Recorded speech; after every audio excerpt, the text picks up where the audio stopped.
It's Wild Wild Pest, the deep dive podcast about the South's most notorious outlaws. Palmetto Pete and his posse were the nastiest cockroaches you could ever fear to meet. Nope. Trespassing, loitering, scaring innocent folk when they turned on the light. No thanks. And that's not to mention all the diseases the germ-ridden no-good-nicks were known to spread. Oh, no. Oh, yes, but fear not. Terminix was on the case with all the skills, experience, and tools needed to outdraw the outlaws. Learn more at trustterminix.com. This is a Rogue Media Network podcast.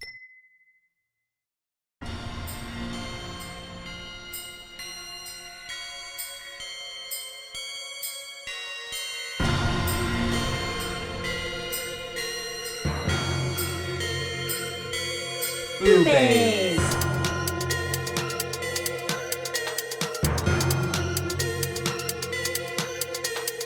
BooBaes.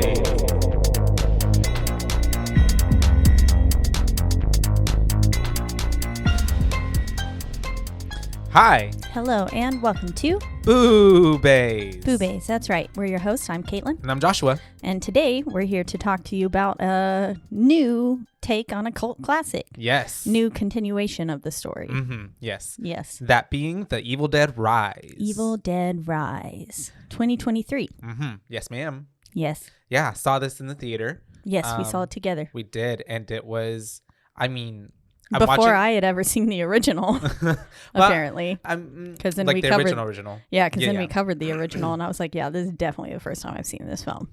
But you know, it carries on, so it's you don't necessarily, they're not like the same storyline essentially, so you don't have to know. And rewatching this one as there well, were some nods to the original though. That I think I appreciated more on the second watch. Oh, because feel more I had connected seen to the first one. Yeah. Mm-hmm. Because a lot of it is directly from, you know, all those little, what are they called, Easter eggs? Easter eggs, yeah. But this one as well, I feel like because they are trying to take it in a more updated and newer direction.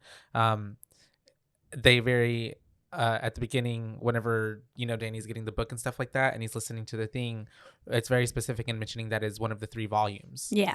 So that's why this one looks different from the volume that we get from the original Evil Dead, and how this one's here and that one's over there. And so, yeah. Evil Dead Rise. Makes sense. It does. Do you want to just jump right into it? Sure. Let's get going.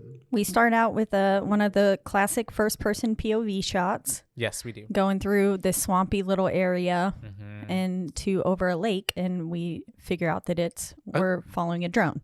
Which is really cool. Yeah. Because it's like... it's bringing it into the 21st century. Yeah, I loved that kind of thread of like making those things tie in, because it's like in the, you know... original, it's just like, that's the evil spirits, it's you know, and back then you're not thinking of that technology, and then you have the drone doing it. So yeah, I really liked it. Yeah, it was cool. It was so simple, but like had a big effect. Yeah. And then we are opened up to Miss Teresa and Caleb. Cool. I never got her name. Teresa. Yeah, I just called her girl. I only got it because of one subtitle thing really quick, but it was the only time I ever had Teresa ... and then every other time it was just like girl for some reason. Weird. Yeah. But we are opened up to them. They're at the lake on the dock, and she is getting annoyed by him because he's, you know, trying to show off the drone that almost just kind of like hit her as it whipped around her. Yeah. And I'd be annoyed too if somebody flew a flying object with right propellers by my face. Those can, I mean, obviously we see in a bit, but like real ones, like I feel like they can kill you, right? Could cause some damage. Yeah. Okay. Definitely severely hurt you. I don't know what those propellers are made out of. So like plastic, or is it like metal? They're spinning fast enough that I imagine it could cut you, even if it was plastic. Because you know those little I fans. imagine they wouldn't be metal. That would be dangerous. Dangerous, right? Because you know those fans, the little handheld ones, and you know you always like with your tongue and like put it on your face and stuff, or your arm. Yeah. But yes, she is obviously annoyed with him, and she's asking about her cousin. She's asking about Jessica and how she's doing. And he's like, he mentioned some medicine. Klonopin. Yeah. Klonopin. She'll sleep off whatever is wrong with her. So she, you know, rightly so, is like going to go check up on her cousin in the cabin. And we see that Miss Jessica looks like she's taking a nap, but in a weird spot on the bed. Yeah, she's just not kind covered. of curled up towards the foot of the bed. Yes. Yeah, looking pretty. That's already just weird. And I don't know, but sometimes I do that when I'm not feeling well. You just like lay sense. in Yeah, the first place that you can lay down, but it already That's gives true. creepy No, I'm vibes. just kidding. The fetal position is very giveaway of like something's wrong. Yeah. Yeah, because you're like, yeah. But she's telling Teresa's asking her like, hey, like since your friends didn't show up and like I don't want to be here with your boyfriend, can I just leave? And her cousin Jessica is not being too responsive, so she just decides to kind of plop down next to her, start to read a book. Yeah, she's reading Wuthering Heights, Mm-hmm. and as she's reading it, all of a sudden she looks up, and Jessica's sitting like straight up in the bed. Yeah. Which was fucking creepy, facing away from her, Mm-hmm. so she can't see what her face is doing, but she's just sitting straight up, and then all of a sudden starts reciting line for line what she's reading in the book. Mm-hmm. And it's of course a creepier passage Yeah. from Wuthering Heights, saying like, let me in, and talks about banging a small child's head on the door or something like that. Have you read this book? Do you know what it is? I've never heard of it. I don't read. Wuthering unfortunately. Heights, yeah, it's a classic. Oh, okay. I haven't read it though. Okay. I just know of it. Is it a scary book or like I a don't regular think book? so. I thought it was okay. a love book. Oh, okay. I That makes think. sense. I just didn't know anything about it. Maybe I'm completely wrong. For Haven't read it. reference. But yes, she's obviously this is freaking out Teresa because she's like, what the fuck? And she's like just yelling at her to stop. She yells at her to shut the fuck up, doesn't she? Yeah, something like that. Mm-hmm. And so Because it's weird because her voice starts distorting too. like a demonic Yeah. possession. Yeah. Getting into lower pitches and stuff like that. And she's like, I don't like this. I wish I could throw my voice like that. That'd be pretty cool. That would be cool. Cool party trick. It'd be cool for this podcast. It would. Yeah. And so then she ends up just like, as I thought it was the funniest way that she just like toppled over. Oh, yeah. The way she falls off the bed cracked me up. I remember laughing like pretty hardcore in the theater whenever I Yeah. first saw it. I was just like, Just like a little, like a fish, like a little plop, but like with like a little kind wave. of slops off Yeah, the bed. it's so funny. But she ends up on the floor. Obviously, her cousin is like, what the fuck? Runs up to her and she starts like seizing at the mouth, right? Or foaming at the mouth, sorry. Yeah. And kind of, And she throws up. Throws up, yes. And she's like, her cousin's trying to like turn her head because she is seizing as well and convulsing and trying to not have her choke on her own vomit and stuff like that. And then she goes still and she just all of a sudden then opens her eyes and chokes out Teresa. What's her name? Teresa. And then what does she say? She starts to like get her hair and twang it in her fingers, twirl it, and something about like who's the brainless meat puppet now? There we go. And rips off her scalp. Yeah, just scalps her, like, and it's pretty. So your visuals are all there. Yeah. It looks intense, and honestly, I would never gross. want that to happen to me. No. Seems a Ouchie. bit painful. Yeah. So poor Teresa just got her head fucking scalped, and so then we cut to Caleb is at the end of the dock, and we get like once again that like POV shot going towards him, and it's like kind of like slow and like waddling, and we realize that it's fucking Teresa and she's walking towards him scalped, and he's like, what the fuck? And then that's whenever we have Miss Jessica coming out, and she grabs the drone, right? And that's whenever she just like puts it up to her face. And what did she say before she cuts her face? She has a line. She has a lot of one-liners. She does. And then just cuts her face and falls into her face with the drone. Yeah, and falls into the lake. And it like chunks her body into the lake oh, too, yeah. with some force. Yeah, for sure. The way that the drone was powerful enough to kind of throw to her body eat her. back. Yeah. And he, I guess, because he goes in to save her. If he would have known, I don't know, but he just goes in to save her to like be like, oh shit, and she ends up pulling him back down into the water after he pops up, and then yanking his head off. Yeah. Somehow, and it just ends up on the dock. And it was like not a clean decapitation either. No, it was like all jagged, and you could see like it like had part of like where his collarbone would be and stuff, and it's pretty nasty. I mean, even his face is still moving and twitching. Yeah. And she rises out of the water. And as she rises out, we get Evil Dead Rise rising above the tree line. T-line. And with the line. very like yeah noise that the music that they play. Yeah. It was a good title card. Yeah, very good. And I with liked her it. right in the middle. Yeah. Yeah.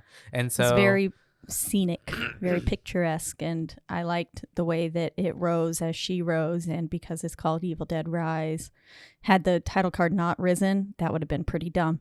Yeah. It was so they had to do it for the name, and playing homage to all of the stuff that happened in the cabin and in the woodsy areas in the first one, and kind of tying that into this, which we find out is in a whole different setting. Yeah. This one takes place inside of I didn't realize it was a Los Angeles. They were in Los Angeles. Yeah, LA, Los Angeles apartment complex. It gave New York. Oh yeah, I can see that. Yeah. But very New York vibes. But she did say I came here right from LAX. So yes, I was like, and there's a couple other different references, and then that father Marcus whatever says is like the city of Lost Angels or something like that. He does that. The city of angels. Yeah. But it all just reminds me of fucking Grand Theft Auto. And so we end up opening with our main character. I feel she's main character. Yeah, she's our final Beth. girl. Yeah, our final girl for sure. One of two. And she is in a restroom stall, kind of maybe going through a big scare in a woman's life who maybe isn't wanting or expecting a pregnancy, because she's taking this pregnancy test and she's already looking like, oh man, real uncertain about it. Yeah. And freaking out as any woman would, especially if someone who's not expecting it or planning for it. Yeah. And she is getting knocked on the door by one of her employees, trying to get more information, trying to ask her when she's gonna come out, asking some question that she's like, I already told you about that like an hour ago. And so he's like, oh, you okay? And she's like, I'm good. Let me finish my business, please. Get the heck out. Yeah, and also if someone's in the restroom, like, leave me alone. Yeah, like 5 minutes. Wanting to have a conversation. And so, we then very much cut to it's raining. We get out of cab, and she is at the building that we're gonna be at for the next entirety of the movie. Yep. I wish I had a name for it, but the building itself is like such a strong character in the film as well. It's a dope building. It is. It really is. And then it's really cool. The amount of time that we spent in it. It's an old building. And the character that it has because of that. Yeah. So she is there walking into the building. She is going up, and we get cut to an artist at a table, and she is making a tattoo gun or soldering or fixing her doing something with her tattoo gun. And this is how we slowly get introduced to the whole family and get all of their names. And so basically we find out I've caught Ellie's name from the subtitles here, and then I get it later whenever Beth calls her Ellie, because obviously all the kids call her mom. So it was mom or Ellie. And then we get Cassie coming up to her and basically saying that Bridget coming up to her and saying like, hey, where's my black t-shirt, my favorite black t-shirt, I want to wear it for the protest tomorrow or something. And then you get like some traditional mom and daughter banter. You're not going to go to that by yourself. Someone's dad's going to take me, I told you. And then all that stuff, and then she yells at her and like, tell Danny to turn the music down. So we get Danny's name and introduced to Danny, who likes turntables and being like a little DJ of sorts, practicing his skills. And then we also get a quick cut to Miss Cassie, who is cutting a doll's head off with some scissors. And then we have mom yelling at her, like, you better not have my scissors. In which case she hides them under the couch. Which comes into play later. A lot of foreshadowing in this beginning parts. And then we have, excuse me, the kids all kind of doing their own thing. And then we have, she's creating Staphne, isn't she? Miss Cassie. Bridget and Cassie start like kind of fighting, and they accidentally break Staphne, creating a nice sharp pointed edge for Staphne to use later, because she had the mop on her head. That's right. And so now Staphne's got a nice jagged pointed edge to kill. And then it's like whenever Bridget looks at her and she's like, okay, does she think her little sister's about to kill her? But she runs into, Danny's room, closes the door, and he's kind of like, he's playing to his crowd, to his fake crowd, imaginary crowd in his head. I love how he's like turns around. He's like, get out. Yeah. And so she's like, I would, and then they pull in Cassie. They have a little tickling fight. You can see that these reminds you of your family. No, it reminds me of the scene in Hot Rod. I've never seen Hot Rod. Yeah. Okay. Well, there's this one scene where the younger brother is performing like karaoke to his stuffed animals. Yeah. And then, oh wait, no, that wasn't that scene. There's another scene where Rod's doing something in his room, and then the younger brother walks in and he like yells at him, "Get out!" Because he's so embarrassed of what he was doing. Mm-hmm. Yeah. I love it. It reminded me of that. Got to tie it back to my favorite movie. And so, well, you always got to have a Hot Rod reference. Yeah. Anyways, they're in there and they open the door. They let Cassie in, and then we see that they've got a nice, sweet little bond going. Mm-hmm. They're like, play tickling her and stuff. Yeah. And, they're just all laughing, having a good time. You can tell that this family cares about each other. And I think that's what they're really trying to build up. They did a really great job of like introducing and setting the scene and the character, like who each of these people were in like 5 minutes. Very much so. They did a really good job of that. Because they make us care about them very immediately. Yeah. And we're going to take a break. It is 12 o'clock for us here. I don't know what that means for... Yeah, so 15 minutes in. About 15. Oh, yeah, that's right. So we're about 15 minutes in on our marker. So taking a break. Eat you a donut hole, maybe. Do you want to eat lunch with me after this? I have to go to Molly. I have work to do, unfortunately. I was planning to go this morning, but I was doing homework this morning, and it took me way longer than I thought it was going to take me. So I have to go do some work after this. And then I have to go to HEB.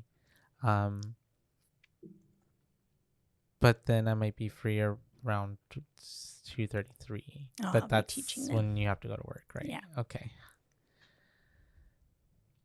Okay, so we're going to come back in now. Okay. Well, basically now Beth is at the door. That's right. They did a great job of introducing everyone to us. Beth is here, and so now we've got the whole family all together. Beth is Ellie's sister. Mm-hmm. And they're kind of sitting down talking around the table about like Bangkok and her trip, and she's got gifts for them. Mm-hmm. You can tell that she's like that fun aunt that like comes and goes, and like, oh, we don't know when she's gonna show up. Oh, what she's got for us? She's got stories to tell. She's a traveler. Yeah. And so we have them kind of talking. We have Daphne getting introduced by Miss Cassie to Beth, then her telling her that she'll protect the family and she'll protect them if anything goes wrong. And then that's whenever we have because there was like an old ghost in the building, supposedly, and we hear that it was a ghost of one of the old people who worked in the bank. Mm-hmm. And so if he ever hears coins jiggling in your pocket, he'll come get you. But it's very important to know that this building used to be a bank built on top of it. Yeah. And then we have someone calling her a groupie, one of the kids, right? Or is it mom? The mom says like, don't get her involved in your groupie antics. That's right. Then Cassie goes, what's a groupie? And she's like, what your mom calls me, but I am not a groupie. I'm a guitar technician. Mm-hmm. Yeah. And so she basically goes around like with like, on tour, on the road with bands, or maybe sing solo musicians to like fix their equipment and always be on staff, like a guitar doctor, basically. Yeah. Because they're always going to need one. And so guitars break rather easily. Oh, yeah, for sure. And then like being in different cities and all that, you can't always find one, so you just got to have one on hand. Yeah, exactly. But she pulls out a present for the dad, which she had already kind of made a comment about Jay. Mm-hmm. And the mom kind of brushed it off. And then she pulls out this present and was like, look what I got for your dad. And then all the kids are like, yikes. And she's like, what's going on, guys? And then mom's like, Danny, take my car and go get pizza. Take the girls, go get pizza. So all three kids leave so the adults can basically talk. Mm-hmm. And they're talking through, basically Ellie's explaining, that Jay decided to leave and is not paying child support because he believes that's co-parenting from afar, which is bullshit. Mm-hmm. You're also legally bound to pay child support, but whatever.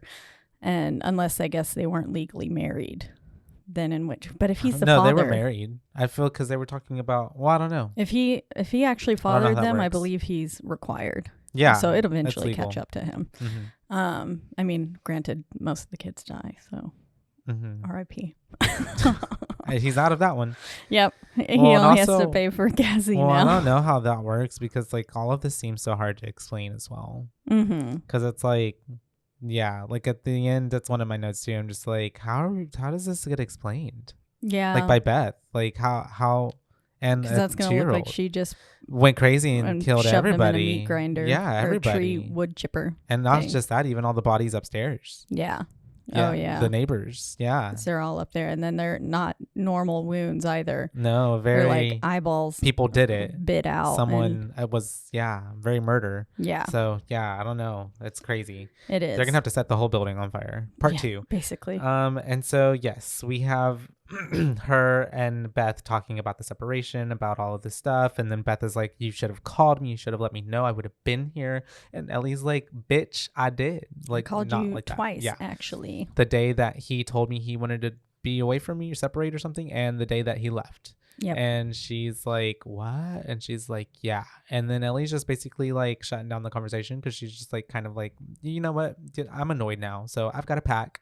And I've got to move because this building, I think she mentioned earlier, is condemned, and we have only a month to get out. Yep, exactly. And she's probably super hella stressed because she also said they haven't found a place to live yet. So mom's under a lot of pressure, which is terrifying. Especially when you have 3 kids. Yeah, to take care of.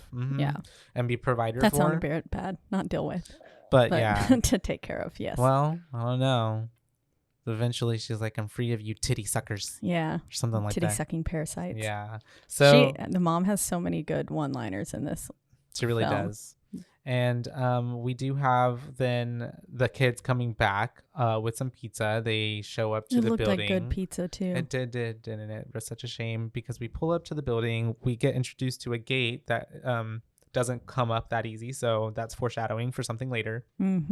And we are in the parking garage while Mom and Beth are kind of having a heart-to-heart moment as she's trying to play the voicemails, and then they're in the restroom kind of chatting and and she's about to tell her that she's pregnant, yes, but doesn't quite get the words out because we're interrupted by an earthquake. 5.5 magnitude earthquake, as we find out later.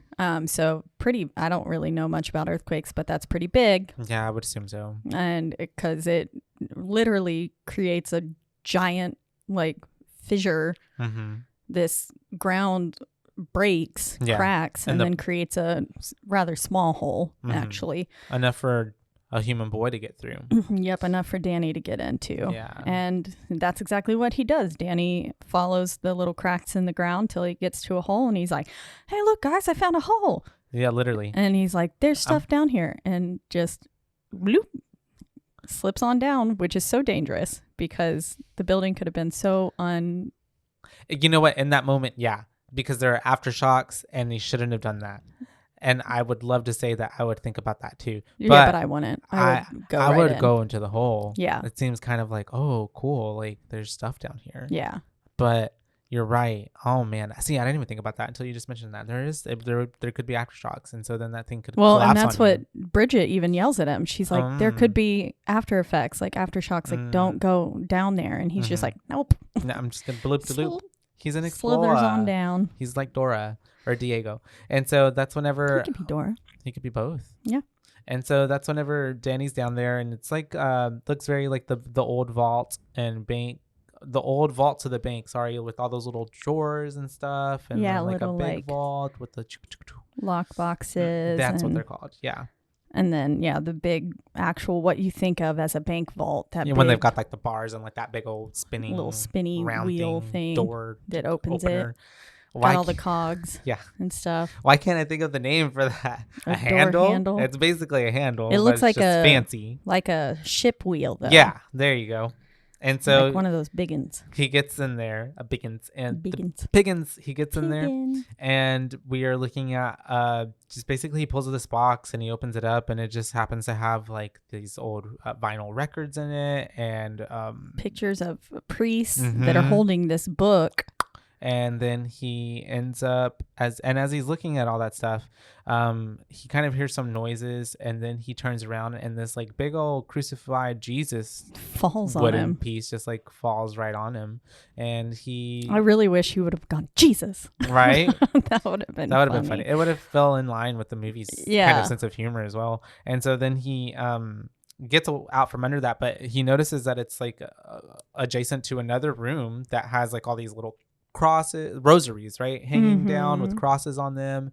And then it ends up being essentially a tomb, because there is this big old what are those called, a tomb? But like the box, big old like a with the coffin. like a coffin sarcophagus, above the ground, and as if we were in like a mausoleum. And the little box stone thing cracks on the side, and you can see that there's a little hole there. And so, and at the same time, we're hearing like these noises that he's hearing, that kind of give, Evil Dead that tie in with the book.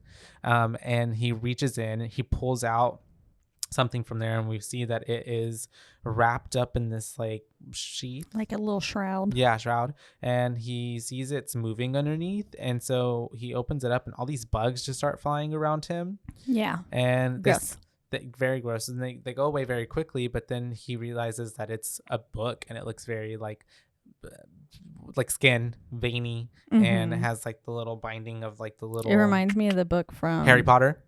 Okay, no. From Hocus Pocus? Hocus Pocus is what I was going to say. Yeah. Especially with the like teeth. Yeah. And stuff. And Harry Potter as well. Do you know which one I'm talking about? That one that he gets attacked by in like the third one or fourth one? Yeah. And so we end up, he's at this whole time as well. His, Bridget's like yelling for him, trying to get him to come back out.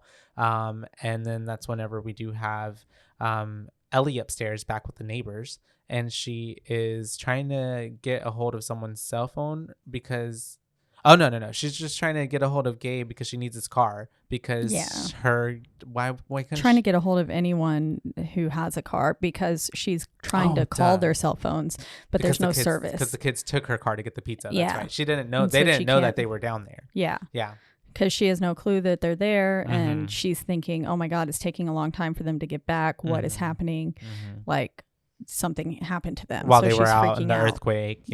And so she ends up getting Gabriel, the neighbor, comes out and is like, you know what, I'll drive you, the hot neighbor.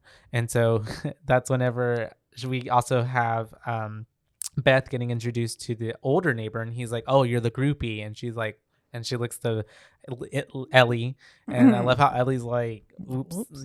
And then just in the nick of time, the kids show up on the elevator, and we get a whole little moment where she's like, oh, I love you kids more than pizza, because Cassie's like, we dropped the pizza. Bridget dropped the pizza. And so honestly, the pizza still looked fine. It did. She could have brought it up. Anyway. I would have ate it like that. It's like with the spoon. Get a little spoon, take it off the top of the pizza box. It might taste a little bit like cardboard, but that's fine. I had pizza yesterday, and it tasted like cardboard. And it tasted so good. No, and where is it from? Pizza Hut, and I would literally eat it. I would eat pizza again today. I was just thinking of going to get pizza for lunch. I was going to go to Union Hall across the street. Oh, it's so good. Or across the way, and get some of their pizza. I don't have time. I can go with you. Okay. And then I'll go do the work. Okay. Yeah. Tell Molly's they can wait. I can. I can. I ate my burrito for dinner yesterday. Oh yeah, you did eat it. Yeah. Okay, good. Yeah. Oh, because I gave it to you Saturday, right? Yesterday was Sunday. My whole days are mixed up because of. Anyways. I ended up not really eating dinner that Saturday. Day. Got it. And then Sunday, I woke up, ate some yogurt, and then immediately passed back out. And then was like, I feel like death. I need to eat something. And then I finally ate later in the day. Yeah. And ate the burrito. Well, good. I'm glad you ate it. It was delicious. It was made with love. Always go to Molly's, y'all. But yeah, then basically the kids are up in the room, and Danny's kind of showing Bridget all this shit that he found. Yep. And Bridget calls it right away. She was like, weird shit like this like gets locked away for a reason. Exactly. We don't mess with this kind of stuff. She was like, put it back tonight. And he was like, Mom's not gonna let us out. And so she says, well, then first thing in the morning. Unfortunately first thing in the morning's too late. Little too late, yes. And I mean, I can see his intentions where he was like, we can sell this, and you know, he was trying to look out for his family and for his mom, and like, we really need the money. Yeah. But also have some discernment and some good judgment, because boy, that book looked evil. It did. Like, even if you were to sell it, like the fact that it had like little teeth for the fact that bugs came and like surrounded you, and then there were crosses, and we've seen teeth. The Mummy. And yeah, right. I know this child looked like he liked alternative things and probably liked horror movies. I'm like, you know better. Come on now. You know better than this, kiddo. But anyways, unfortunately, we learn the things the hard way in life, don't we? And so all that is going on at the same time. Ellie's, you know, trying to clean up around the house and do all these things. And so after it had like pricked his blood and absorbed it, and they're looking at the pictures. Yeah, because he like tried to open it from what would be the latch kind of thing, but it's just fucking teeth. Yep. It sliced his finger open and blood got on the book. And I mean, I would have also been like, ew. The moment that book like absorbed it. Yeah. Because it wasn't normally. It was very visual. Sit there, but it went like right into it. Yeah. Very smart house. So I was like, And so that's whenever we cut to at the same, so Bridget told him her 2 cents. She ends up leaving, but of course he immediately goes back and starts reading and looking into it. And at the same time, we cut to Miss Beth and Cassie in the tub. She's gonna get in, take a little bath.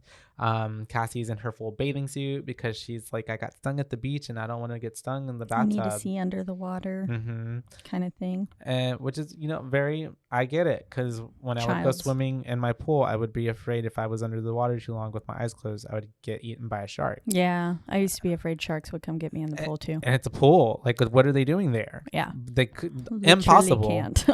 Impossible. It would die. Yeah, with like not being in its with environment. All this chlorine. Literally. And so for some reason though, I had that irrational fear that like, no, like someone could like drop it in and I wouldn't know. I mean, it probably wouldn't die fast enough. It'd probably be able to eat you. And it thrashed me and it's freaking out. It'd kill me. Anyways. And so we're doing the bath, and then that's whenever Danny starts to play the vinyl records that came along with the whole set of this book. And that's whenever we start to kind of get the background of what he has. And so we have a priest getting hurt on the little table turner that he has, and it's saying, and I love how he's just playing it out loud as well, not even on headphones. So like, this is for everybody to hear. Yeah, I was like, how is no one like peeking into his room being like, what the fuck are you listening to? What is that? Yeah, this sounds demonic. Because it's very much like a clergy of people, of priests. They're all coming together, and it's Father Marcus, and he's talking to them, and he's saying, I have found what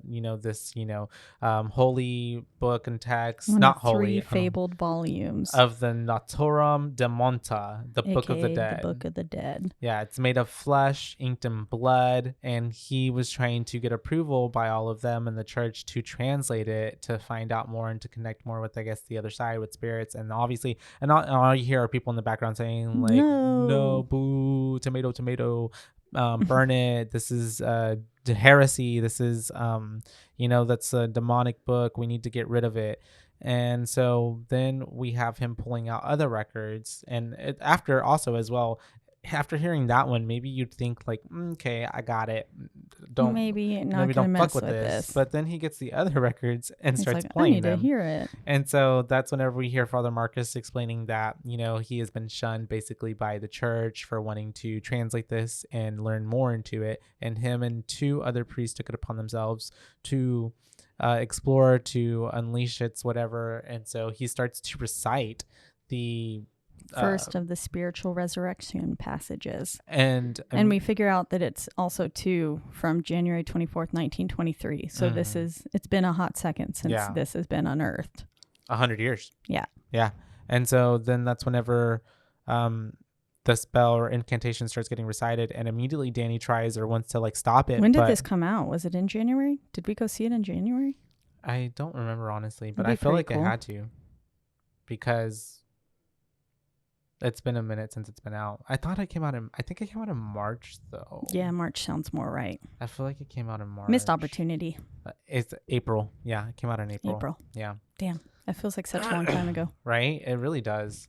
And so he's trying to stop it, but it's the spirits evil has taken over, and so like he can't. It won't let him. It like sparks at him whenever he tries to stop it. I think he even tries to pull the plug, and it just keeps going. But the incantation starts to get recited, and that's whenever we do see, as Ellie has left and she's getting into the elevator and wanting to go down. She looks at the stairs. Yeah, she does, doesn't she? Because she had just told the kids Don't take the stairs. to never take the elevator after an earthquake. That's right. Yeah. And she does that exact same thing. Then she does it herself. And what happens? The elevator, like, it goes all the way down and it opens, but that's whenever the evil dead or whatever comes into it and then just blasts her back into the elevator. All the way back up to the whatever floor they're on. This had to be a really tall building as well, because didn't they say like you have to go through like 80 something? 82. 82 or something like that? The room number. Oh, okay. So maybe they're on the 8th floor. Oh, okay. Got it. Not me thinking this place had like 80 something floors. Oh, no, I think it looked like it was definitely at least like 20 stories building, like this building. Yeah. Ooh. I know. That elevator goes up really fast. Yeah. As well. Whenever I was watching this, I was like, God damn it. What is it with the past two movies and elevators and us having to go immediately get into a giant elevator, really tall elevator right after this. And the old spooky building. Let's take the stairs after this. Okay. We'd get stopped by security. They'd be like, what are you doing on this floor? And we're like, we just want to take the stairs. We're scared of the elevator. And so anyways, we do have her getting attacked in the fucking elevator. Well, kind of not at first, but like, because at first it's invisible, so she's like, what's going on? Because then like, you know, she's getting like kind of thrown around after, you know, the elevator have gone all the way up. I mean, that was pretty weird and supernatural in itself. Yeah. But because she like gets up and she's to the floor. Yeah. At first, right? And then like, she gets up, stuck to the walls and stuff too. Because she's getting pinned up by the evil spirits. Yeah, the and force. The force, literally. It's the Sith, and so she ends up having the cables from the elevator like wrap around her and pull her up. Very and it's much very paying homage of the tree of the original Evil Dead, and just kind of all around getting fucked. By not the literally evil spirits. Yes. Yeah. Like the first movie. The first one. Yeah. It's pretty I love brutal, how at though. one point they're like all growling and the like noises are all happening and she just yells, shut the fuck up. Mm-hmm. And then all of it stops. And it gets quiet. It listens to her for a second. And really then it's like, then it's like, nah. That's when it goes ham on her. Yeah. And ends up like destroying her. And so after all this is happening, we have a total blackout of the building. And so we have the kids and Beth inside and they're like, whoa, what's going on? And so Bridget checks and it's just them. So they're only Beth is in their building. Beth is like, ugh, of course, like what the fuck. And so that's whenever Beth and Cassie go looking for mom, but she's not in her bed. And they're kind of all just kind of looking around, and it's a matter of seconds. Mom actually walks in, and they see her walk in, but she doesn't look all okay. And then she looks like just the way she's standing was creepy. The stance. I was like, no, no, thank you. And she ends up going to the kitchen, and that's whenever Mom starts to like want to cook breakfast. I guess evil mom. She starts cracking eggs in a pan. Which, first off, why were these eggs not refrigerated? Yeah. Can you just leave eggs out? No, you can't. Okay, I didn't think so. But they were just sitting there on the countertop. So that was weird. But she starts breaking the eggs in the pan, like shells and all, not like properly breaking them. She's just some of them had blood, chunking them, and probably her blood too. Oh yeah, I guess that makes sense. Because she was all bloodied up. That's true.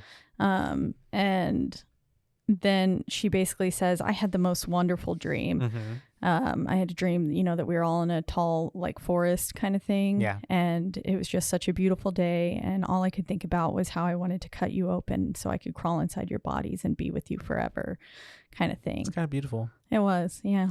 Just wanting to be with someone so much that you need to be inside of them. I want to wear you like a skin suit. Yep.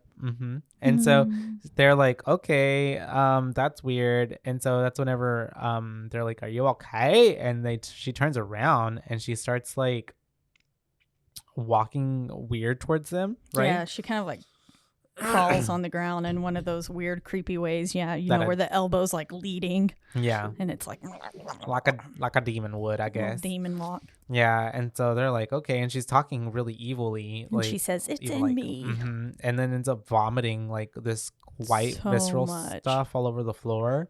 And they're like, oh my God. And then she just like way more than a body could humanly hold of liquid. And then for like a quick moment, the humanity kind of comes back to her face and she looks at Beth and she's like, don't let it take my babies. Yeah. And just, a dingo took my baby. A dingo took my baby. And she ends up just falling to the ground. And so mom's kind of knocked out. Yeah, in the puke, which is gross. Yeah. And so unfortunately, they're like, oh my God. And so they end up trying to take her out and get her to like, I guess they're going to try to get her to the hospital or something. So they try to get her to the stairs, but the stairs are gone, or to the elevator, I think at first. But then they see that the elevator's fucked up because mom just elevator's got like just literally opening. The doors are opening and closing.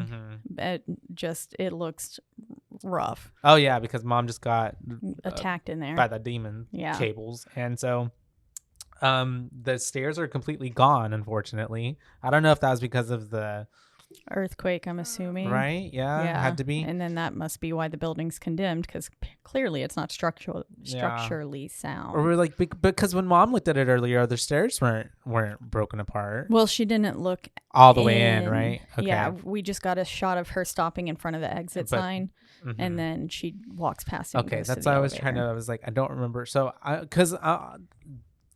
got it. But I feel like the evil had a part of that too somehow. Trapped him in. Yeah, exactly. Mm. But I don't know.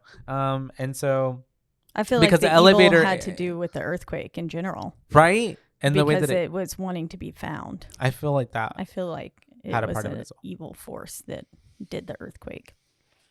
It's all connected. It's all in the same universe. And so that's whenever we have them trying to leave and they can't, essentially because the stairs are broken, the elevator's broken. Then we have I think that's essentially when they're just like, fuck, because we look at her laying on the ground and she looks pretty dead. So we just have them in the bedroom and she's talking to, Gabe and the older neighbor about like, 1 minute we were talking about this and the next minute she's dead.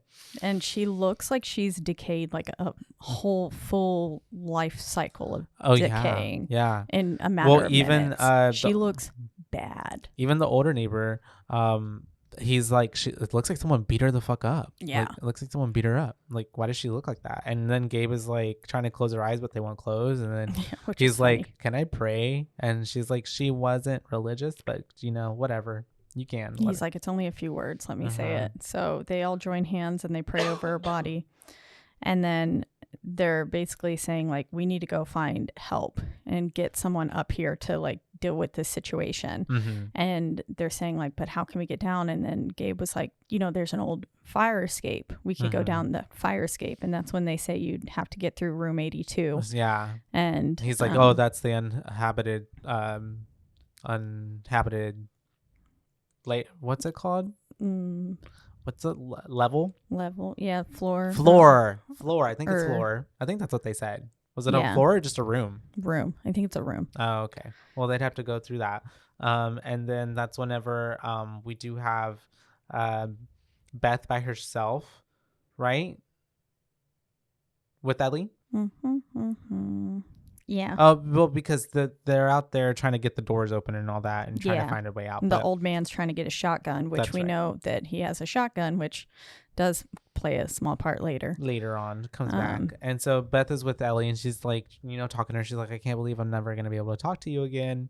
Like, you were always the one who basically was there for everybody. Like, you did everything. And so that's whenever we hear the voicemail going off on Beth's phone. But then it turns into Ellie saying, I'm burning in hell, please save me. Yeah, she's burning alive. And then the phone just cracks and then we have Ellie twitching, right?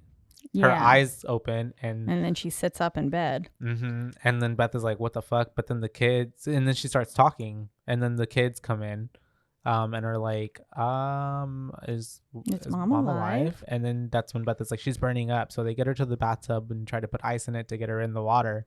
And then they do end up putting her in there and she's like starts sizzling, doesn't she?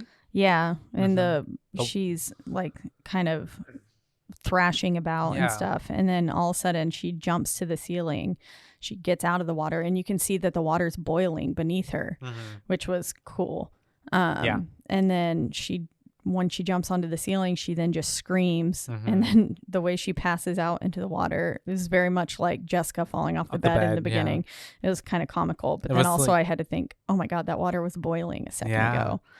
But I mean, I guess if she's burning up and she's a demon, it's fine. Yeah. But it was just the way that her body has it's like full control, and then just like dead weight just bloom, falls out. Yeah. And then we get my favorite line of the movie.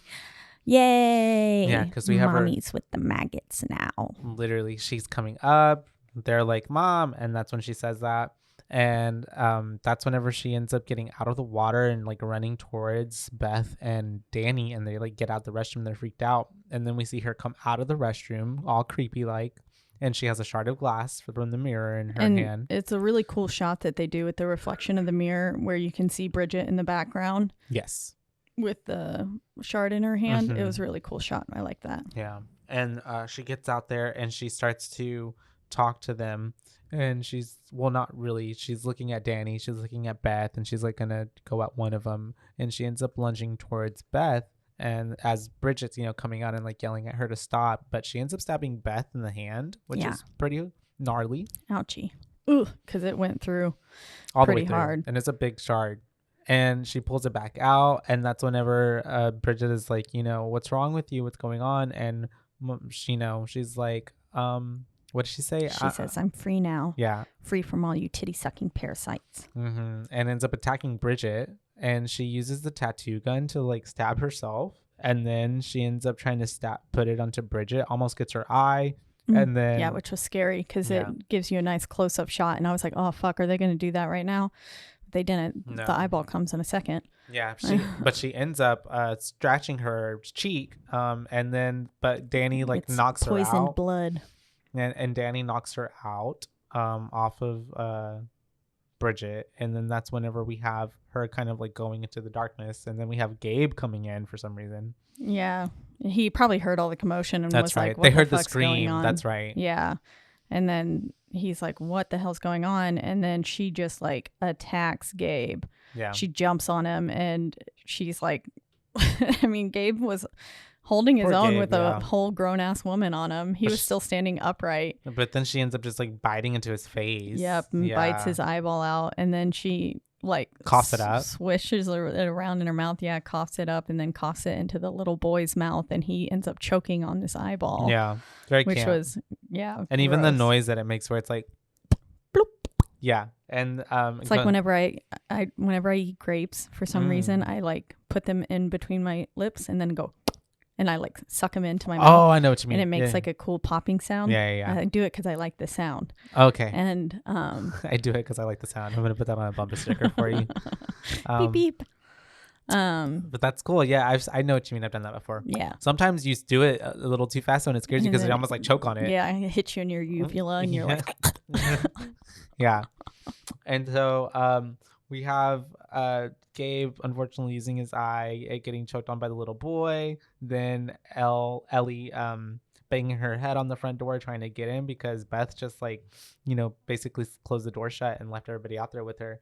And then we have another little boy getting thrown across the room. It looked like his arms were torn off. Yeah, poor little boy was wrecked. And then we have her, Gabe, knocking on the door, begging to be let back in, but she ends up slashing his throat. Right there. I loved and the all keyhole? Of these keyhole scenes. Yeah, so cool. Mm-hmm. It was really, really neat. And the way you just see his throat get slit, and it almost looked like, like whenever in like Nightmare Before Christmas when they cut into the teddy bear's tummy and the cotton just kind of spews out. Yeah. That's what it looked like his neck did. Gotcha. Like his internal, no, for sure. It was just like because she just did that with it wasn't just nails. Blood that came out. It was like muscle tissue and stuff came out too. Kind of like real life. Yeah. Gross. And so then that's whenever we have the older neighbor shooting her with a shotgun, but she ends up turning the tables on him and being able to drag him down and kill him. And so all this is happening. And, Beth is just like, what the fuck? And so she tries to go out the outside window, but they're way too high up. So they can't leave out the window. Yeah, and she was trying to get someone's attention too, but the rain, it's too loud. It was too loud and no one could hear her. So and Bridget at this point is also like yelling at Danny, telling him it's his fault that all this is happening. And she was like, "Don't you think Mom looked just like one of the pictures from that book?" And they start fighting, and then all of a sudden Bridget, like we flash to a scene of Bridget and Cassie in the living room, and Danny kind of went into his room or something. He went away, but Bridget's just kind of sitting there and she's acting weird. The way that she sits up was very like, ugh. Oh, Choo-choo. Choo-choo, it's the Evil Dead coming for us. Don't know if you can hear that, but if you can't, they can. If I can hear it, I think they can hear it. Yeah. It's okay, you guys. We'll have to talk over it. $1 pickle shots at Billy Bob's. Really? Right now? Yeah, let's run. Let's do it. Oh, because of the train. That's right. I forget that's what they do. And so we have Jesus Christ. I think we'll just wait.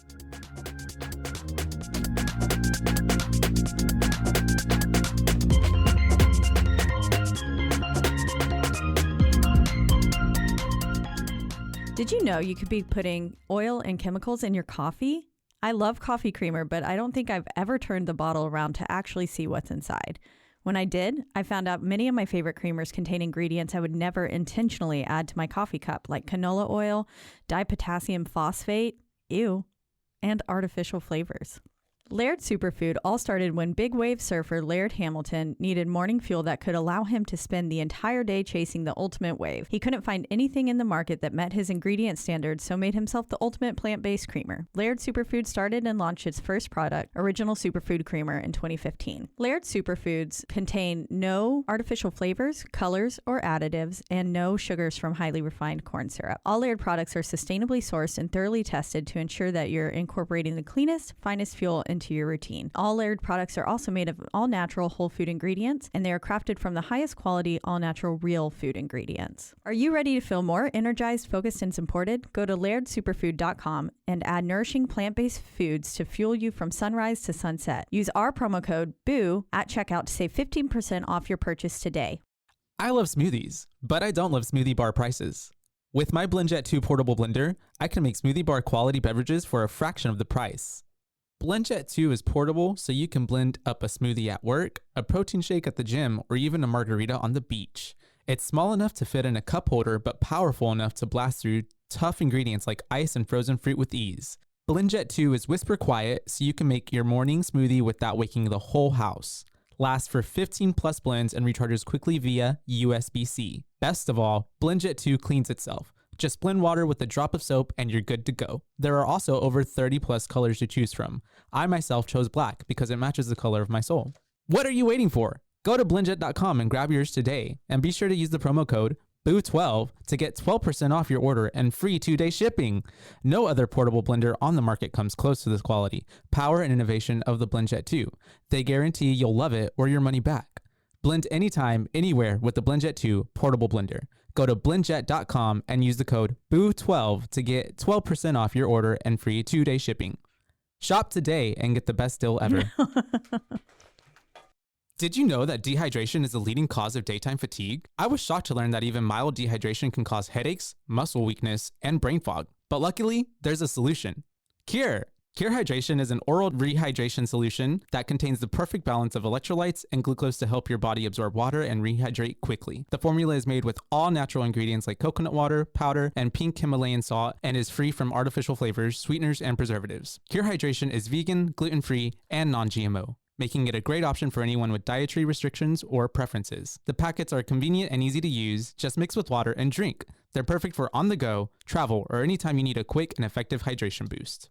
Hydration is more than just drinking water. That's what Lauren Picasso, a lifelong endurance athlete, discovered as she struggled to stay hydrated no matter how much water she drank. Lauren founded Cure, a science-backed electrolyte drink mixed to make hydrating easy for everyone. Cure believes that hydration should be simple and effective, but also clean and natural. That's why they use only the highest quality plant-based ingredients and avoid any artificial or harmful additives. They're committed to transparency and honesty, All of their ingredients are clearly listed on their website and packaging, and they're always happy to answer any questions or concerns. Ready to combat dehydration? Try Cure today and feel the difference for yourself. Use code BOO for 20% off your order. Are you tired of the same old boring puzzles? Mix things up with Wongo puzzles.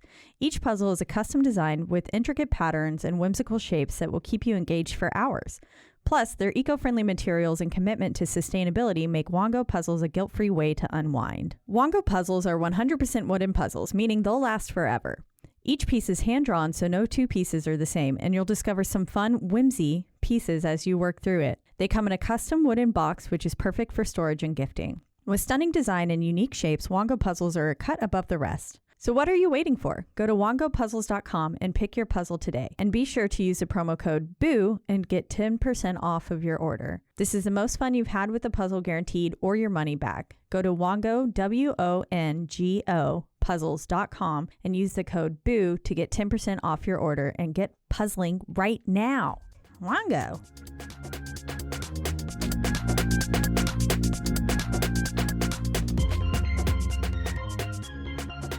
Okay. I think we're good. Yeah. So sorry guys, whoever is editing this at some point, at the hour mark ish. Yeah. We had to stop because the train was a little bit loud. So we're coming back in.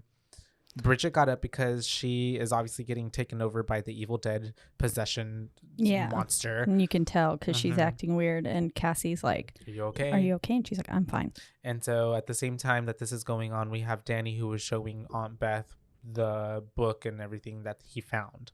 That's right. And so that's whenever at that same time, because Bridget left Cassie alone, Cassie ends up getting lured by her mom to the front door because she hears her singing lullaby kind of thing. And at the same time, Bridget is looking at her wound in a mirror in the kitchen. She turns on the heat so that way the flame so she can see. And then Danny shows the records to Aunt Beth and he's telling her like, I played these and I listened to these. And so that's whenever Aunt Beth is like, okay, this is all pretty weird. And then that's whenever the pages in the book start turning, and then we see that the page on the depiction, the caricature ends up looking to what's about to happen to Bridget, because she ends up having all this black ooze or blood coming out of her mouth, her nose, her eyes, ears, too. And then she like throws up worms or maggots, like black maggots, puking little bugs of sorts. They looked like little, like almost like roly-polies. Yeah. It was pretty gross. And all at the same time that Cassie was getting lured in and trying to get convinced by the mom to like, it's me, I'm fine, I'm better now, your dad's here. Your dad is out here. Yeah. Stuff like that. We're getting back together. We're in love and stuff like that. And so then she's like, okay. And opens the door. But the mom ends up attacking her and grabbing her. But just in time, Beth is able to like close the door on Ellie, and they, are able to separate her and Cassie. And then, Ellie is just yelling at Beth, calling her a groupie and like whatever. She says, open the door like you open your legs, you stinky groupie slut. Yeah. And obviously Beth is like, I'm not a groupie, you psycho bitch. Fucking bitch. And she tells the kids to go to the room. But at the same time, I'm also thinking like, why aren't we checking on Bridget? But anyways, Cassie's like, Stephanie's going to protect us, Danny. It's going to be okay. And Danny looks like, we're fucking screwed. Stephanie can't do shit. Yeah. But then we go to the kitchen because we hear all the commotion. And Bridget is in there and she's chewing on glass. Yep. Beth finds her and she says, I've got to kill the creepy crawlies I got inside my tummy. I don't like creepy crawlies inside my tummy. Yep. And she's just chewing on the glass. And I love how you can see the glass going down her throat as she swallows it. And it like, you can see it even like poke through her skin, which was wild. Pretty gnarly. Yeah, they did a great job there. Good. And she ends up spitting the glass and blood at Beth, and Beth kind of backs up, and Beth ends up kind of falling to the floor, and this gives time for Bridget to like jump on the jump because she was on the counter, right? Yeah, she like kind of slithers down onto the floor. She like throws her upper body, but her lower body's still up on the counter, and then she like plops down. It was really kind of cool. Props to the actress because that looked like not an easy thing to do. Yeah. And she ends up walking towards her, and Beth's like backing up, and then Beth tries to run out, but she ends up it's more of a crawl out, my bad. And that's whenever fucking Bridget grabs a cheese grater, because Beth throws a cheese grater at her and she catches it in her hand and then just like slams it on her fucking calf and just drags it down. Cheese grates her calf. Yeah. Ooh, one of the gnarliest scenes in this film. I couldn't imagine the pain that would feel like. No. Because it's like got to be like 1,000 tiny paper cuts or something. Yeah. Like, because it's like pretty superficial. I've cut my fingers like cheese grating before, and that's like really fucking painful. Yeah, so but to have it done on your whole calf. Yeah, so that's like 10 times like, and so, you know, obviously Miss Beth screams. She's trying to get out of the kitchen.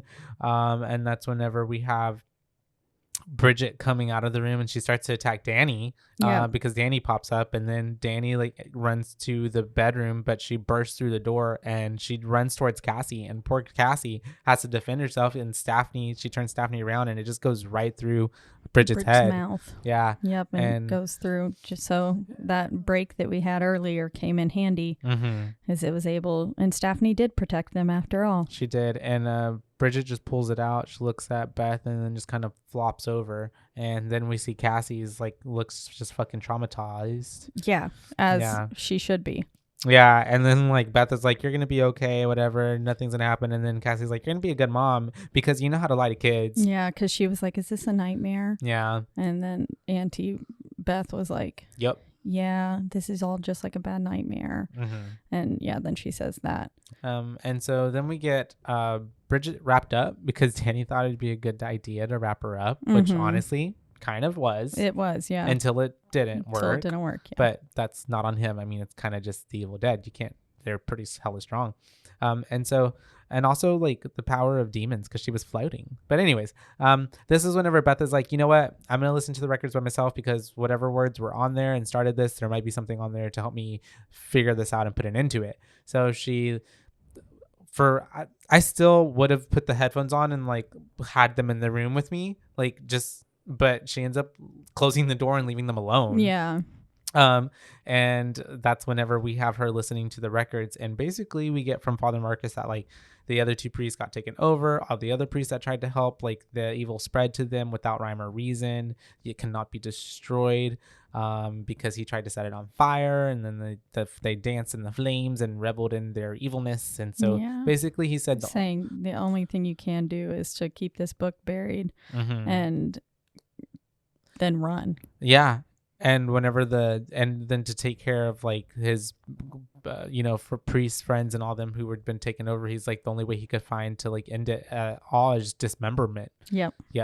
And so, and all the while that's happening, Bridget gets up behind them, and Ellie is crawling through the air ducts like the little kitty did. At first I thought she was going to kill the kitty, and then I remembered, oh no, she's just using the air ducts to get in, which was even scarier. Yeah. Well, no. Kitty dying would be pretty bad. Kitty dying would be pretty scary. The kitty never came into it. The cat never, like, I guess cat had one scene. Yeah, we only got, and I guess they gave us that information because they wanted us to know that people or something could fit up in the ducts for later. Yeah. But I was also kind of let down that a cat never came into the movie. I would have liked to seen Kitty, not die, but seen a kitty. Seen a kitty more. I mean, you get one shot of the kitty. Yeah. And wait, when? There was, it's a little orange kitty. You see it meowing up there, and then she looks up at it, and that's when she gets the idea. Oh, I just heard it. I never saw them. It's like a quick flash. Oh, okay. It's only up there for like maybe. Okay. Yeah, you were probably right. Taking a note because I remember hearing it, and that's why I thought she got the idea, not that she saw it. Okay, yeah, she heard it and she could see it. Okay. But anyways, yes. Ellie's entering the room through the air ducts, and then Bridget gets up behind the other two kids, and she basically corners Danny and stabs him in the arm. Oh, that looked like such a painful spot to be stabbed. Yeah, she's got him pinned down as well. Yeah, because he's like stuck to the countertop now, and then she just pukes blood on it, like spews blood onto him. Yeah. And his whole face is covered, and he is obviously gets infected with that. Yeah, that kind of sealed his fate. But then she also like stabs him in the fucking chest, which is just like kind of like if he wouldn't have died. Like, well, he was dying. I'm pretty sure that's what it was. He died from the stab in the chest, but then he got resurrected by the evilness because she puked on him. Yeah. Because we all know that's how it happens. It's like the blood or the puke. Yeah. Which which makes me think at the end too, because Beth got covered and all that blood in the blood, and so did Cassie. Yeah. And I wonder if that blood was like more of an imagination thing, like not really there, but kind of like it. And then but whenever Beth is putting them into that wood chipper, she gets blood covered all over her from that. And so I was like, because if little homegirl Jessica could get in, you know, just by like walking over there. Yeah, it gives that they're not home free. Yeah. And I would love, and I don't know what their intentions are, but because it's at Evil Dead Rise, I would love like some sort of part 2 or like if there is a sequel, for it to be an exact continuation of this storyline. Yeah. It could even give us 2. It could give us what happened with Beth and Cassie, and also just take off where it ended at the opening and have what happens with Jessica and like where does she go then and like and does she take over the world? Does or it something? spread? Yeah. But yeah, then so I love how whenever Ellie gets into the room, she like makes herself a little speaker. Makes herself the speaker. Like Stitch. Yeah. And she just like puts her finger on the record and opens her mouth, and then it's like blah, blah, blah, blah, blah. But it was actual like Latin and words coming out of her mouth. Beth just thinks that a stab with a screwdriver to the neck is going to do it. Because she just like, and then I love how 2 seconds later, we just have Beth getting thrown through the fucking the French doors. Yeah. Yeah. And so at this point, and thrown onto the ground where we can see poor Cassie just hiding under the sofa. And then Danny next to the scissors is obviously dying because he just got fucking stabbed. And he comes out and he's looking at Cassie. He's like, "I'm sorry, Kathy." And he dies in Beth's arms. And then that's whenever we have Miss Ellie coming out. And she's like, "I will swallow your soul." And then she goes, 2 souls? As we hear the little heartbeat of a baby. Yeah. And then she starts digging her fingernails into her abdomen. And she says, "Ellie waits in hell for you and your unborn bastard baby." Yeah. And thankfully Cassie is underneath the sofa where she had thrown those scissors or kept those scissors earlier. So she tosses them over to Beth, and Beth is able to stab Ellie in the face. Pretty gnarly. Through the nose. Yeah. Yeah. Like gets one of the shears side of it up her nose. Ugh. Probably right in the brain. Yeah. And so that's whenever we have Cassie and Beth trying to make a run for it. They go out. They're trying to go to the elevator. They get in the elevator, but at this point they can't leave because it won't opening and closing. But that's whenever the mom Ellie comes out, and she's like, "I love you. Don't take my baby. Don't take him away from me." It was kind of a jump scare when she goes, "Bethy boo!" Yeah, and like runs at her with both of her arms extended and was like, "Wah." And she's like, "Don't." Because they're trying to get through the fire escape too. They were trying to do that part first. That's right. And then they were gonna shoot it with the shotgun and stuff like that. And so that's why she had the shotgun in her hands and blows off her leg. And then that's her arm. Arm, leg first, and then the arm. Whenever she's like, whenever the neighbor starts to pull at her. Yeah, pulls at her leg, and then this is when they get into the elevator, and she says, "Everybody here dies by dawn, Beth." And then the kids have come out. They're crying over the mom's dead body, or not dead, but undead body, and then everyone starts chanting, "Dead by dawn." Even all the neighbors, and they start to like get together. You can see Cassie gets the keys from out of the doorway, so that way the elevator door can shut, and so that's how they're able to start to lock it up. And then, but it's not really working, and then that's whenever it starts filling up with blood. Yep, starts to fill with blood, which was pretty nasty looking. Yeah, very what's the word? The Shining. Yeah. Especially whenever it drops down at the bottom. Yeah. I was like, how very Shining of them. And so, because we're in there, we're getting it full of blood. We have then the same time, the mom and Bridget and Danny are like conglomerating together to make some super beast that we see in the book as the pages turn. And then we have demons start chanting "No way out." And they go into the ducts and they get into the elevator, and that's whenever we have the blood going all the way up, and Cassie and Beth start to like try to get the hatch open. Maximum capacity of 6 people or 900 pounds or something like that gets exceeded with all that blood and so all the people on top. Yep. The elevator wire snaps, and this was when I was like, what is it with these elevator movies? Come on. elevator in these movies. And so it just goes all the way to the bottom, and that's whenever we have the elevator doors opening up, and all the blood just spews out. We have Cassie and Beth spewing out. Beth comes out, immediately checks on Cassie. Thankfully, Cassie is alive, even though she's like, "Am I dead?" Yeah, I love that when she's so like, "Am I funny. dead?" And that was hilarious. They try to leave. They get out. They go to the car, and they get in the car and turn it on. They try to leave, but and then that's whenever they're stepping on the gas, but they end up on like a pothole or like the cracks of whenever. Yeah, they get stuck in like the wreckage from the earthquake. Yeah, basically when the ground split.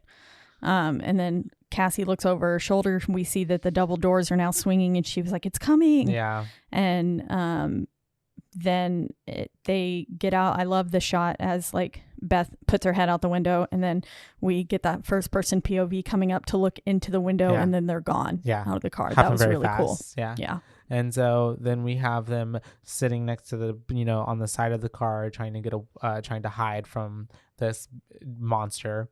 Because I didn't know what else to call it. It's a deadite, I guess, but it looks more like a monster, but it's a deadite. And they end up getting seen by it, and so they end up running, and they see that the gate is going up, and so they run to try to make it, but Beth makes it out, but Cassie gets pulled away right under the last second by the deadite, and so she has to get back in there, so she starts kicking in like the gate to get back in as Cassie gets taken to the back of a bus where the wood chipper is. Did you see an AUP? I did. And so I think it was like a butterfly or something. And so they get up this high, huh? I know, that's what I was thinking. I was like, wow. Yeah. And so they go to space. And so that's whenever we have Beth getting back in, and she's trying to go help Cassie, and she thankfully gets there in the nick of time because the deadite grabbed a chainsaw and was about to chainsaw freaking Cassie in the head. But she said, "All I want is your little head, baby girl." Yeah. And then thankfully Beth shoots the deadite, but as she does that and gets its attention, it fucking throws the chainsaw at her, which was terrifying. Yeah, very much. I was so. Like, because it narrowly misses her. Yeah. And then it's not even just like her just like ducking down, she like has to like throw herself off, so she like falls all the way back onto the concrete. And that's whenever we have the deadite coming after her, and it turns around, trying to shove her into the wood chipper. Yeah. But thankfully, because we see what was Bridget turn on her part of the body, turn on the wood chipper, and they start like trying to push her in. But then thankfully, little Cassie comes just in time and turns it off. Yeah. And then Aunt Beth grabs the chainsaw, and she's like has this like now power stance mode, and it's like this is the turn in the movie, and she yells at Cassie, and she's like, "Turn it on!" Yeah, very like her voice at first was like so high pitched. Yeah, it's like a shriek. Yeah, as it came out, and turn it on, Cassie. And Cassie turns back on the wood chipper, and with the chainsaw, she's able to kind of like cut into the deadite monster body, and it's like pushing them back at the same time, and so their hind legs get sucked into the wood chipper, and they're getting eviscerated, them get, like emulsified, eat up, and then it's like a little car wash of blood. I loved the scene from inside the car where it just looked like exactly like when you're in a car wash, and it was just blood spewing down all over the place. Yeah, it was really cool, all over them. And then she gets that chainsaw, and after we've watched it kind of absorb the part of the deadite that was Danny and Bridget. Yeah, and then it's only Ellie's head that's really left. And Beth drives that chainsaw through Ellie's head and is just, and all the while Ellie's still like fucking with mocking her. Yeah. Being like, "You look like mom. You're just like mom. You're going to fuck up just like her." Yeah. And it was like, damn, bitch. But so it gave no hesitation to Beth to just like fucking yeet her into the chainsaw to put machine. the rest of her body in there. Wood chipper, she was like, "Just shut up." Yeah. Yeah, and then because she calls her Bethy Boo finally one last time, and she's like, "Only my sister gets to call me that." Yeah. Yeah, and then we get Cassie and Beth surviving, and it kind of fades out with a little picture of the family on a roller coaster that was on the little keychain in the ignition. And then we are back with Jessica on the 5th floor. She's getting ready for this trip like nothing happened last night. I love how she's even on the phone and she's telling them like, yeah, there was all these loud noises last night and like I didn't get a wink of sleep. Like, what the fuck? You didn't hear all that shit going on? Yeah, you didn't hear screaming and gunshots, and she was like, it was a lot of thunder. Yeah. So I mean, maybe the storm was loud enough. Maybe, but who knows? Yeah. I feel like you could still hear a rifle shot. And so she ends up getting out. And then that's whenever she gets to the garage and she's about to get in the car. We see she's FaceTiming with Teresa. She gets off of it. And then, like, as she's about to leave, she fixed the rear view mirror. And that's whenever we can see, like, there's blood everywhere. There's a fucking car and the wood chipper, all that stuff. So she gets out. She's taking a look and she's like, what the hell happened here? And then from all angles, we get, like, the Evil Dead coming in the POV shot, and it like comes right to her, and that's the end of the movie. Yes, it was a good movie. How many boos would you give this movie? I would give the Evil Dead Rise 5 boos. 5 boos? 5 wow. boos. I liked it a lot. Yeah. Tell me why. Liked it. I liked it because I really enjoyed the pacing of it. I thought it did well for an hour and 36 minutes to keep everything like in a good way where it didn't feel rushed and the characters felt fleshed out, and we got even the the beginning with the kids and the mom. We see like this family and we see like it's all very relatable very quickly. We grow with them. We know who these siblings are.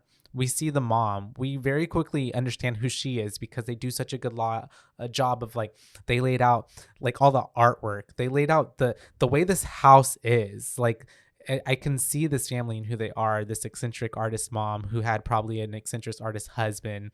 And then how even Beth was like, you and Jay have been here for years. Like early, you know, when she was talking about them being there.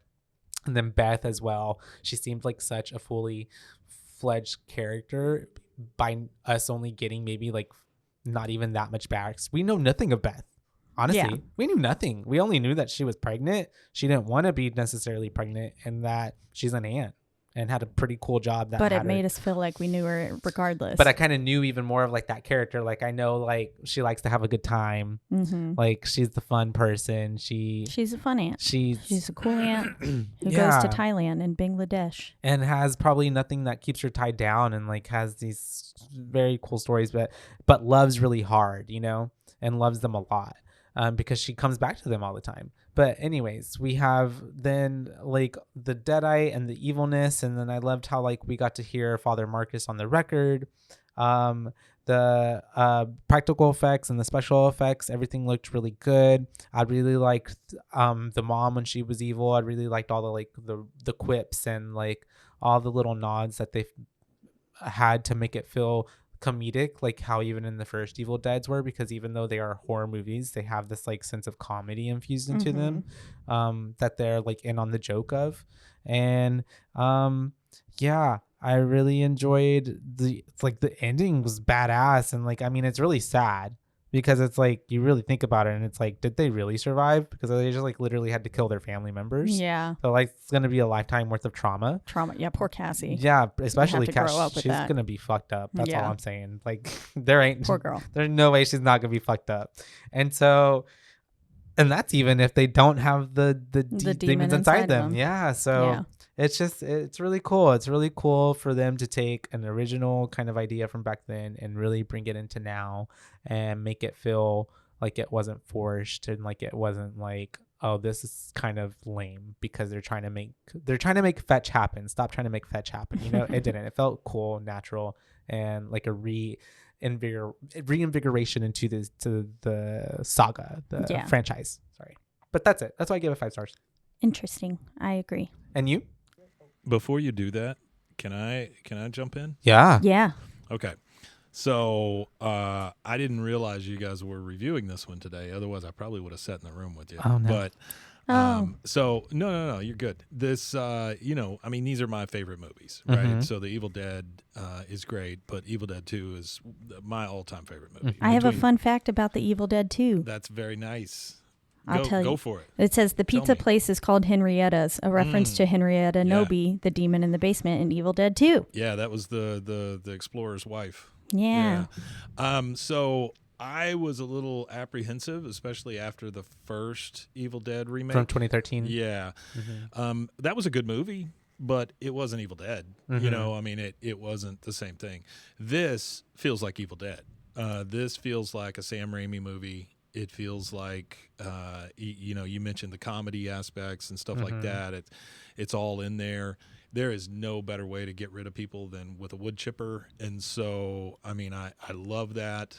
And honestly, kind of like I was thinking too that the Deadite and like the demon, you know, Ellie herself almost kind of, while it was a much better iteration of it, like practical effects wise, she almost looked like the original ones. She does, yeah, with the sunken eyes, and the stretched face kind of thing. Yeah. No, I thought they did a great job. And you know, this is probably one of your fun facts, and I'll probably screw it up, but the guy that directed it, this is all he's ever wanted to do, he said, was make an Evil Dead movie. And so that's cool. To be able to direct something like this, you know, it's coming from a true fan, you know, and I think that goes a long ways. I mean, you don't want any fan doing it, but a fan that's a good director, great, you know. Yeah. I heard a lot about the cheese grater thing before I watched it. I did not go see this in theater. I watched it at home. It was originally meant to be an HBO Max via direct to streaming. Yep. Oh, see, but it performed so strongly during the test screenings that the studio decided to release it theatrically instead. I cannot imagine that they won't do more of these, and I welcome them because it feels like a fleshing out of the genre or the subject matter, like you said. Yeah. Like I would love for them to bring out like the other volumes and then like incorporate into like a whole storyline. You got it. Yeah. You got it. To see each I would of the love books. to do like prequels and the whole thing, right? And did you know, again, it may be one of your facts, but Bruce Campbell is one of the voices on the record. Yeah. I did know that. Okay, good. This is not one of the facts that I had, but I did know that. Well, it's not as fun as you would said, but yeah, he's one of the guys on the record screaming or whatever. So it's not like you're going to be able to tell who he is or anything. But they brought him back in that way. Yeah, I think it was handled really well. And these people that are out there that are like, yeah, but what about the time shift and blah blah blah? No, screw you. This is a big cartoon. You know, that's all Evil Dead was ever meant to be, was a big cartoon. And so if somebody gets hurt in one scene, they come back the next scene, they're all healed. You know, that's whatever. That's great. Because nobody else is doing that. You know, nobody does that. So I give it 5 boos, 5 stars, whatever you want to call it, because I really enjoyed it. I thought it was really good, and it exceeded my expectations. Oh, that's awesome. That's good. All right, now back to your regularly scheduled show. Yay. And did you have another fun Mike fact? the God. Yes. Yes. Director Lee Cronin stated in an interview that 6,500 liters or of the blood, 1,720 gallons of fake blood were used for the movie. Wow. And then to get into character of the alternate personality, actress Alyssa Sutherland, who played Ellie, took inspiration from Jim Carrey's performance as Stanley Ipkiss in The Mask. The Mask. Yeah, I can see that. And then the film opens with the sound of a fly. This is the same exact sound used throughout different entries, dating all the way back to the original in the franchise, and has become a tradition to appear at least once. Well, that's cool. In all the films. Yeah. So those are some cool ones that I thought. Like Mike said, it's really awesome too to have someone who loves the films and the series to like take the helm and to be able to pay such homage to like the originals and not like really just like trash or like shit all over. Yeah, like they really take it with like a huge like, well, this is a big responsibility. Like I want to, live up to it or make it better. If not, because then like, what's the point? If not to add or make it better. You know what I mean? Yeah, exactly. Yeah. I think 2.5. No, no. I'm debating whether or not to give it a 5 now, just to make it an easy, nice round 5. I did really enjoy this movie, and I enjoyed it much more on the second watch, having watched the original. Now I still haven't seen Evil Dead 2, so I know now that dead and dad got me. So now that Mike talked about 2, we should probably watch 2. Yeah, we should. And then we can have him on it. Yeah. Yeah. Oh, let's do that for one of our Halloween movies. We'll do it. Listener request from Mike. We'll do it. Yeah, I'll just go ahead and give it a 5 as well. My original thought was like a 4.5. But you know what, talking through it, I really appreciate all the thought that went into it, all of the little, like we said, Easter eggs and nods that were throughout everything. It's so clever, and I love when a film can do that. And I love when a film, just like we love the Scream franchise, as Josh cradles his baby Ghostface that finally came in the mail for us. We love when a movie can be in on the joke, and that's what these films do, and they do a wonderful job of that. Man, her spitting that eyeball into that kid's mouth, hilarious, dude. Hilarious. Like, and in the midst of like all the chaos happening, because she's literally ripping a dude's face off, she's literally killing kids. So the fact that you can find some levity in the fact that like she's literally killing a child, but like she made him choked on the eyeball. That's funny. And that's hilarious. Yeah, no, that is great. And the practical and special effects, all the effects in this film were just next level. Like the absolute gore in this film was so well done and all so believable. Like none of it made me question like, ooh, that looked really fake. Like that fake blood from Smile. Yeah, but like the blood coming in through the elevator and stuff, the way it looked so viscous. Yeah. And it was so red and... Oh, and I even love the shots whenever, to add on to that, whenever Beth was in the garage and we have those last moments with the witch chipper and the blood is all over her. Like, it looks so, like... It looks like editorial. Like she could have been. Those were shots for a magazine. You know what I mean? Like the way some bits of it. Where I was like, damn, she's like still, how is she still looking pretty? How's she hot but covered in blood? Yeah. And even Cassie, she looked like a cute little innocent girl just covered in blood. Like the way they got it on them was so like perfect. I don't know. Yeah, they did a great job. So yeah, I'll give it a 5 as well for 2023's Evil Dead Rise. Evil Dead Rise. Yes. So, as always, we are in the lovely Rogue Media Network studio. That's right. They take great care of us. And you can listen to us or all of the other amazing podcasts on this network all in one central place, and that is at roguemedianetwork.com. And then you can also listen to us on any of your streaming platforms that your little heart desires. But the biggest two are Spotify and also Apple. But wherever you do listen, don't forget to rate, review, and subscribe. That's right. And then also word of mouth. Tell your friends, tell your families, tell your Scream plushies, tell your Scream popcorn tubs, tell whoever you can tell. And your drinking cups. Ghostface just talked to you through the microphone. Rub his face on it. That's Ghostface. But you can, word of mouth, tell your friends. And so that way we can show up in more people's feeds. And then, if you want to reach out to us, let us know what films you want us to cover for the Halloween season.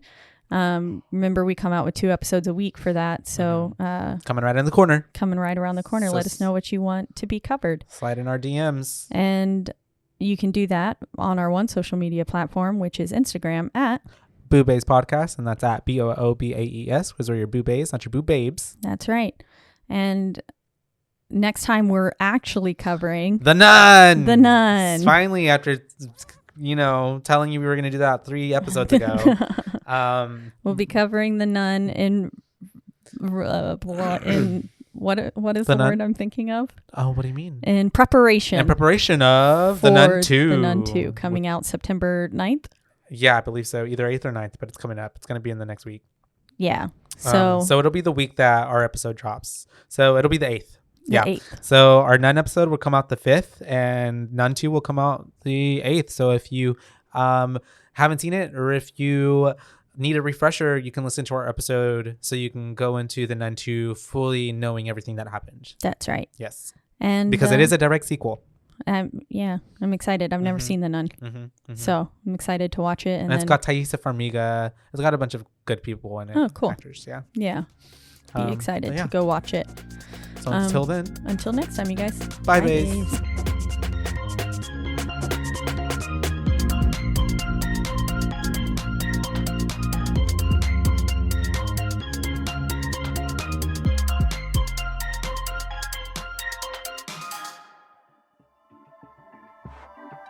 This has been a Rogue Media Network production.